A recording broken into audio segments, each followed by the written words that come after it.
हे मला कळत नाही की या इंदापूर तालुक्यामध्ये चाललंय काय।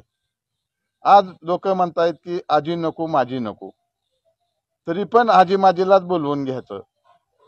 ज्यांनी हाडाची काढ केली, ज्यांनी रक्ताचं पाणी केलं, 25-25, 30-30 वर्ष आम्ही सुद्धा जनतेची सेवा करतोय। तुम्हाला माहित आहे की आम्ही कुठल्याही डाग पडून अजूनपर्यंत घेतलेला नाही, कुठं भ्रष्टाचारामध्ये नाही। मदत करायची तर स्वतःच्या खिशातून करतो, कोणत्या निवडणुकीमध्ये कोणाचे पैसे घेऊन आम्ही काय कुठलं काय गोष्टी किंवा काय केलेलं नाही, कुणाकुणा काय घेतलं नाही। तरी पण हा अन्याय आमच्यासारख्या कार्यकर्त्यावरती का असावा ही खंत माझ्या मनामध्ये। राजकारणामध्ये कोण आमदार होईल कोण नाही ह्याला महत्व नाही, पण लोकांची सेवा एक निष्ठेनं 25 वर्ष आम्ही करतोय। आज मानेदादा सारखे नेतृत्व आमच्या अगोदरपासून या परिसरामध्ये लोकांची सेवा करतात।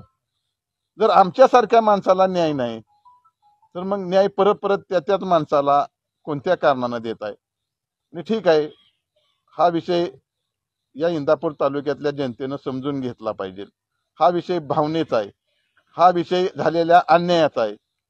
किती दिवस हा अन्याय सहन करायचा, कोण फसवायचं राहिले अशी अजून वाट पाहायची, ही मनामध्ये आमच्या खंत आहे।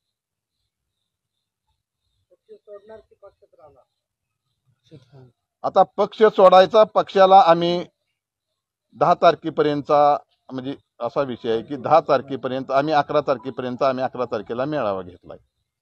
शेवटी जनतेच्या कोर्टात आम्ही चेंडू टाकलेला आहे। जनता उद्या काय म्हणते, जनता जनार्दन हे बोलले तरच आपण पुढे जातो। जनता जनार्दन हे नसेल तर कुठलीही गोष्ट होऊ शकत नाही। शेवटी हा निर्णय ह्याच्यावरती नाही आणि पक्ष सोडायचा आणि ह्याचा नाही, आम्ही पक्ष सोडायसाठी ही घेतलेली नाही।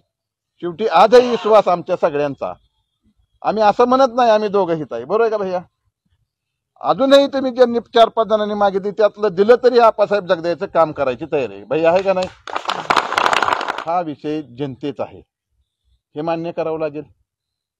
जनता एक मिनिट आहे का, हो का, त्यांनी उमेदवारी जाहीर केले, उमेदवारी किती कॅन्सल झालीत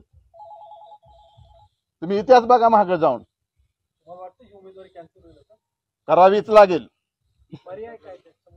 करावीच लागेल, नाहीतर उद्रेक होईल इंदापूर तालुक्यामध्ये।